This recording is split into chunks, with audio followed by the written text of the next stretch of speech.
kadang ada makna Jawa tapi nggak ero Mas, makna Jawanya nginjen misalnya. Iki opo iki anu bahasa Indonesianya.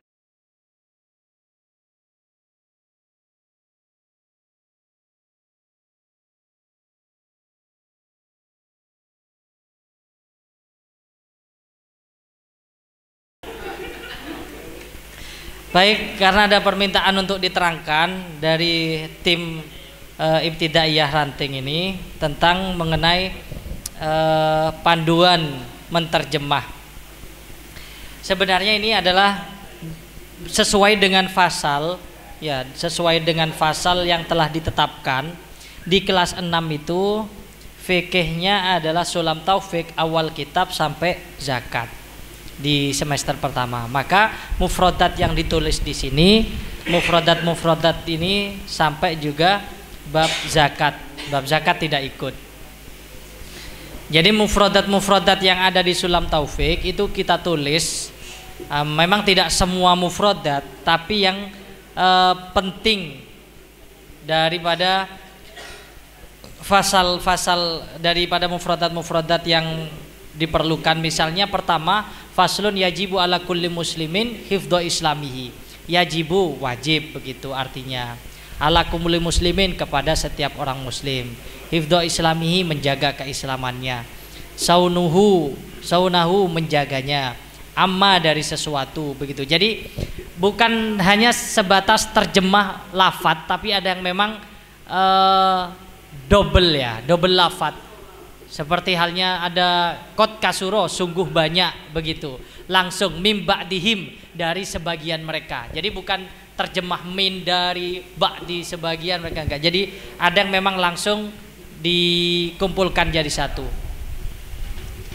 Seperti contoh di sini masyru'iyatun mujma' alaih, syariat yang disepakati ulama. Jadi kiranya teman-teman itu langsung, oh ini terjemahannya ini, terjemahannya ini. Ini apa? Jadi tinggal melihat di kitab terjemah yang khusus, kitab apa namanya, kitab Sulam Taufik ini. Nah, untuk pantuan menterjemah, satu memang harus memahami makna dari teks Arab, begitu ya. Maka cara menterjemah itu memang memahami makna dari teks Arab, dari satu-satuannya.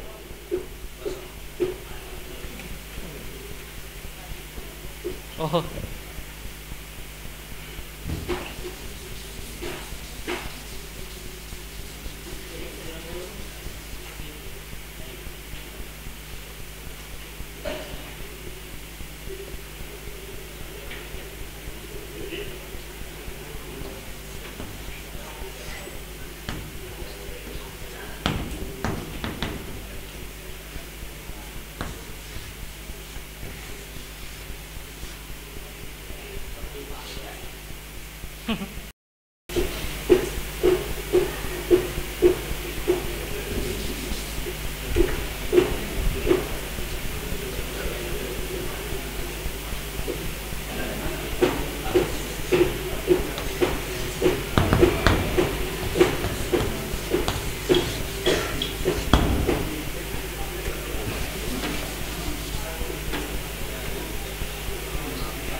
Oh iya, ada liftnya.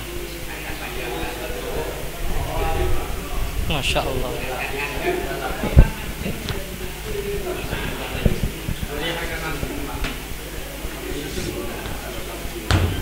Ini muridnya pinter ini. Masih kurang?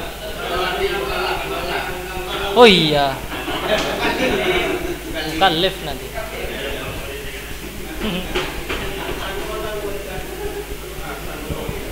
Ala mukallafina.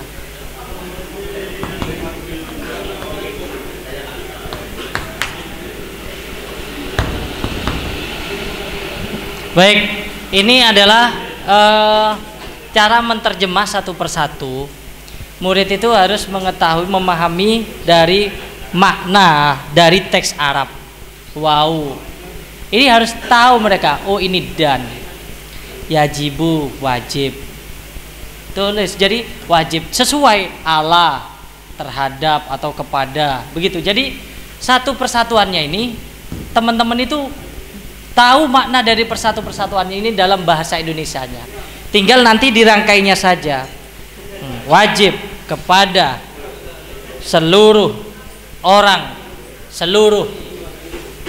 orang mukallaf, beberapa orang mukallaf, gak apa-apa.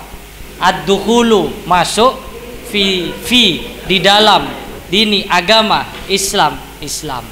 Nah, jadi cara menterjemah itu anak-anak itu sesuai perlafat ini sudah. Nah, ini memahami makna daripada teks Arab, begitu. Nah, jadi tinggal dilihat susunannya sebenarnya, apa memahami dari susunan lafadznya. Nah, kalau susunan lafadznya berarti melihat dari mubtada khobar, fi'il fa'il, kemudian dilihat dari susunan yang lainnya juga. Ada jumlah fi'liyah, ada maf'ul bih, kemudian dzaraf zaman. Jadi bagaimana menterjemah yang pas itu? Kalau untuk murid memang harus lurus, terjemah lurus sesuai makna. Nanti akan berkembang biak itu teman-teman itu.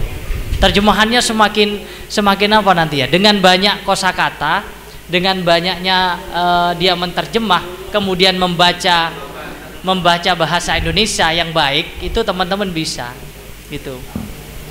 Karena menterjemah yang baik itu memang satu ya, perlu bisa bahasa Indonesia. Jadi kalau tidak bisa bahasa Indonesia tidak bisa menterjemah nantinya. Jadi perlu bisa bahasa Indonesia begitu. Ini bahasa Indonesianya apa?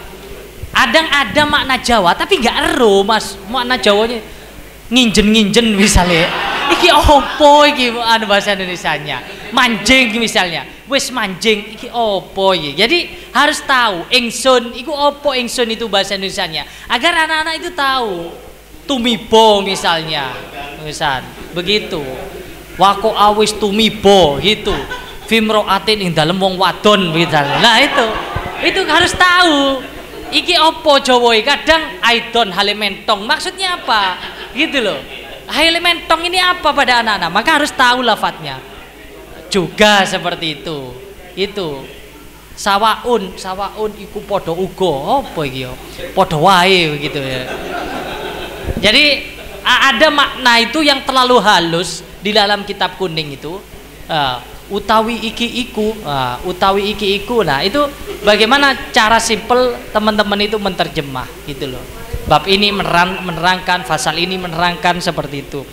Jadi memang ada lafadz yang memang apa namanya istilahnya ya, perlu diketahui seperti lau, in, idza, itu kan apabila atau jika. Kalau makna Jawa itu banyak anu nggih. Faida moko ing dalem nalikane begitu. Jadi ada Habib itu belajar menterjemah, belajar makna Jawa. Kok cek ruwete temen Jawa iki. Moko ing dalem nalikane. Jadi bagaimana mereka itu tahu makna Jawanya dan tahu arahannya terhadap bahasa Indonesianya. Jadi kalau ada makna Jawa yang terlalu halus, kasih bahasa Indonesianya. Agar murid itu tidak bingung untuk menterjemah begitu. Gitu. Jadi memang ada yang perlu diketahui, lau, in. Kalau di Al-Miftah kalau setelah lau, in, idza itu pasti fi'il madhi. Jadi tinggal teman-teman apabila. Wah itu. Man, barang siapa, itu. Barangkali misalnya. Barang sungai nanti.